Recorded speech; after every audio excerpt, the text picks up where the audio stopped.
Listen to a conversation between a student and a professor. Professor Martin? Hi, Lisa. What can I do for you?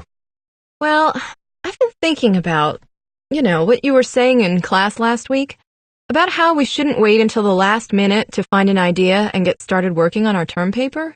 Good, good. And have you come up with anything? Well, yeah, sort of.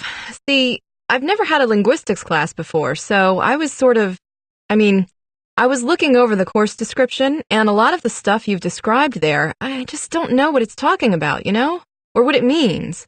But there was one thing that really did jump out at me. Yes?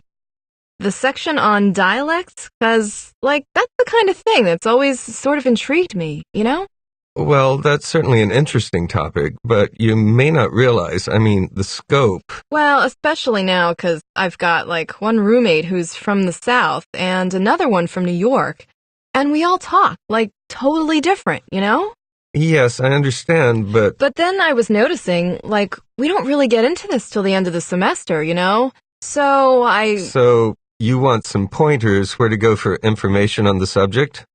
Well, you could always start by reading the chapter in the book on sociolinguistics. That would give you a basic understanding of the key issues involved here. Yeah, that's what I thought. So I started reading the chapter, about how everyone speaks some dialect of their language. And I'm wondering, how do we even manage to understand each other at all? Ah, yes, an interesting question. You see... So then I read the part about dialect accommodation. The idea that people tend to adapt their speaking to make it closer to the speech of whoever they're talking to. And I'm thinking, yeah, I do that when I talk with my roommate.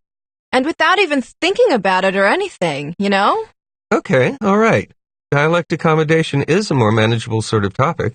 So I was thinking, I wonder just how much other people do the same thing. There's students here from all over the place. Does everyone change the way they talk to some degree, depending on who they're talking to? You'd be surprised. So anyway, my question is, do you think it'd be okay if I did a project like that for my term paper? Find students from different parts of the country, record them talking to each other in different combinations, report on how they accommodate their speech or not, that kind of thing? Tell you what, Lisa, write me up a short proposal for this project. How you're going to carry out the experiment and everything.